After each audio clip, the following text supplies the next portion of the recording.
Good morning. So squatting ही आपली natural resting position आहे. परंतु आजकाल आपण वेस्टर्न टॉयलेट्स यूज करतो. इंडियन टॉयलेट्स बंद केले आहेत. सोफा आले, चेअर आले, बेड आले. त्यामुळे आपल्याला खाली बसण्याची तेवढीशी गरज पडत नाही आहे. प्लस आपण आपले जे हे मेजर मसल्स आहेत, जे आपले बसायचे मसल्स आहेत, ज्याला ग्लूट्स असं म्हणतात, हे मसल्ससुद्धा आपण रेग्युलरली ट्रेन करत नाही. त्यामुळे आपली बसायची जी पॉवर आहे ही हळूहळू कमी होत चालली आहे आणि त्याच्यामुळे मग आपल्याला उठता बसतानासुद्धा त्रास होतो आहे. परंतु ह्या सगळ्या ज्या अडचणी आहेत किंवा हे जे मसल्स आहे हे आपण स्ट्रॉंग करू शकतो कुठल्याही वयामध्ये. ते करताना त्याच्या काही स्टेजेस आहेत. त्या स्टेजप्रमाणे जर आपण आपले ग्लूट्सला स्ट्रेंथनिंग केलं तर उठता बसता येणं हे आपल्याला हळूहळू इझी व्हायला लागेल. सुरुवात करताना अगदी बेसिक लेवलपासून आपण सुरुवात करणार आहोत आणि प्रत्येक एक्सरसाइज तुम्हाला 1 महिना करायचा आहे. आठवड्यातनं 3 ते 4 दिवस आपण जर केला तर महिन्याभरामध्ये तुम्हाला तुमची स्ट्रेंथ वाढलेली लक्षात येईल आणि त्यानंतर आपण दुसऱ्या स्टेजला जाऊ शकतो. हे करताना आपल्याला आणखी एक गोष्ट लक्षात ठेवायची आहे, ती म्हणजे सुरुवातीला आपण जेव्हा एक्सरसाइज सुरू करतो त्यावेळेला थोडंसं दुखणं नॉर्मल असतं आणि ते दुखणं ज्या वेळेला हळूहळू आपण स्ट्रेंथ वाढत जाते तसं ते दुखणंसुद्धा कमी होत जातं. आणखी तिसरी महत्त्वाची गोष्ट म्हणजे आपल्या खाण्यामध्ये प्रोटीनयुक्त पदार्थ असणे आवश्यक आहेत. प्रोटीनयुक्त पदार्थ म्हणजे दही, ताक, पनीर, सोया चंक्स असतात, टोफू आहे, राजमा, चणे हे व्हेजिटेरियनसाठी ऑप्शन्स. आणि नॉनव्हेज जर तुम्ही खात असाल तर मग अंडा, फिश आणि उकडलेले चिकन हे सगळे रिच सोर्सेस ऑफ प्रोटीन आहे, जे आपल्या प्रत्येक खाण्यामध्ये साधारण 1 वाटीभर तरी असणं आवश्यक आहे. तर आज आपण स्क्वॉट्स शिकूया. खूप साऱ्या महिला, पुरुष 40-50 नंतर उठता बसताला आधार घ्यावा लागतो. हा आधारसुद्धा आपला हळूहळू कमी करू शकतो. तर आपण सुरुवात करूया. सो पहिली जी स्टेज असणार आहे तिथे आपल्याला विथ सपोर्ट करायचं आहे. जर आपल्याकडे असा सपोर्ट नसेल तर कोणाचा हात धरूनसुद्धा आपण त्याची सुरुवात करू शकतो. सो पहिल्यांदा करताना आपल्याला 2-3 गोष्टी लक्षात ठेवायच्या आहे. पायामध्ये शोल्डर एवढं अंतर असलं पाहिजे. थोडा गॅप ठेवून उभं राहायचं आहे. दुसरं, आपल्याला गुडघे समोर काढून नाही बसायचं आहे. इथे आपण वेगळ्या मसल काम करतो आहे.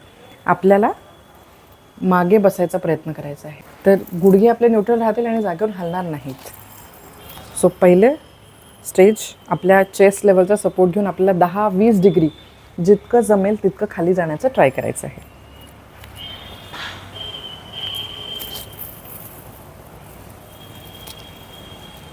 खाली गेल्यानंतर 1 सेकंड आपल्याला फक्त होल्ड करायचं आणि पुन्हा वर यायचं. सुरुवातीला तुम्हाला फार अवघड वाटेल कारण आपण कधीच एक्सरसाइज करत नसतो, त्यामुळे मसलमध्ये अजिबातच स्ट्रेंथ नसते. पण तुम्ही जसं जसं करत राहाल तुम्हाला लक्षात येईल 1-2 आठवड्यामध्येच आपली रेंज आणि आपली स्ट्रेंथ इम्प्रूव्ह व्हायला लागते. 5. आता ज्या महिलांना अजिबातच स्क्वॉट जमत नाही त्यांनी हे 1 महिना साधारण करायचं आहे. अगदी 10 किंवा 20 डिग्रीपर्यंत मागे बसण्याचा प्रयत्न करायचा आणि हे मसल वापरून वर येण्याचा प्रयत्न करायचा. 10-10चे 3 सेट करायचे आणि ज्या वेळेला 10चे 3 सेट तुम्ही इझिली करू शकाल त्यावेळेला आपल्याला पुढच्या स्टेजसाठी पुढे जायचं आहे. नंबर 2, आपण जिथे पकडलं होतं त्याच्या आपल्याला थोडं खालच्या लेवलला पकडून आता किंचित जास्त खाली जाण्याचा प्रयत्न करायचा, होल्ड करायचं आणि पुन्हा वर येण्याचा प्रयत्न करायचा. सो पहिले आपण 10 ते 20 डिग्री खाली चाललो होतो, आता आपण साधारण 40 डिग्रीपर्यंत खाली जातो आहे. हळूहळू अशीच आपली रेंज ऑफ मोशन वाढणार आणि आपल्या बसायचे जे मसल्स आहेत, ग्लूट्स मसल, त्याची स्ट्रेंथही हळूहळू वाढायला लागते.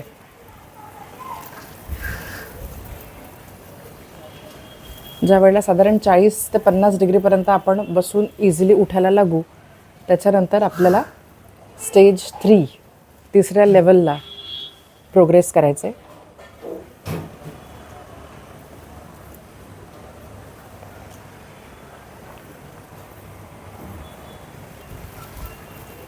दहाचे 3 सेट किंवा 15-15चे 2 सेट, 30 रिपिटेशन्स आपण करू शकायला लागलो म्हणजे आपण पुढच्या लेवलला प्रोग्रेस करण्यासाठी रेडी आहोत. खाली जाताना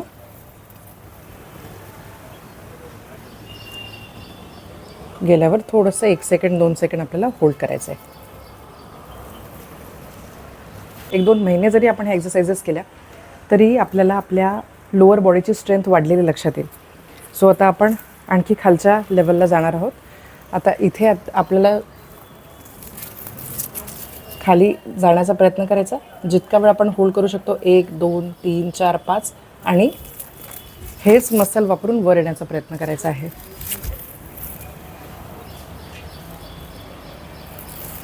2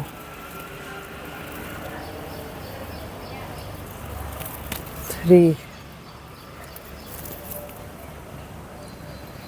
4 5. पुन्हा 10-10चे 3 सेट जमायला लागले की पुढच्या लेवलला 6.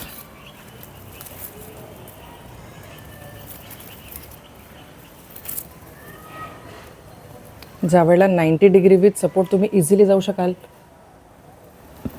त्यावेळेला आपण विदाऊट सपोर्ट स्क्वॉट्स करण्यासाठी रेडी झालेत असं समजावं.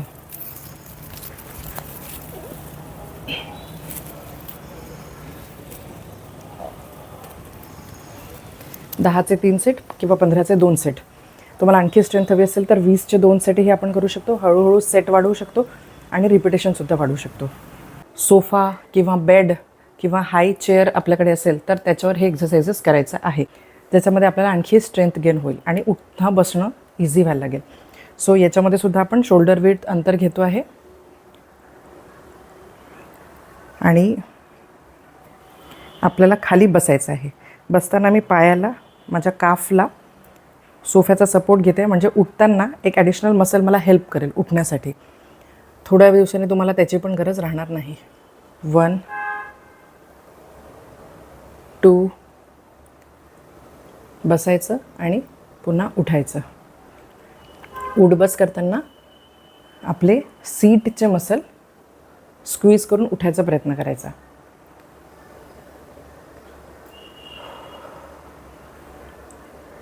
6 7 8 9 आणि 10. याचे आपण साधारणतः 15-15चे 2 सेट करायला लागलो की मग आपल्याला आणखी डीप लेवलला स्क्वॉटसाठी जाता येईल. विथ सपोर्ट आपण 90 डिग्रीपर्यंत स्क्वॉट करू शकतो. त्यानंतर आपण विदाऊट सपोर्ट आता स्क्वॉट करायला हरकत नाही. सो करताना पुन्हा आपल्याला काळजी तीच घ्यायची आहे. शोल्डर विड्थ अंतर, गुडघे समोर नाही जाणार, मागे बसायचा प्रयत्न करायचा आहे जितकं जमेल तितकं. सो हे विदाऊट सपोर्ट. 2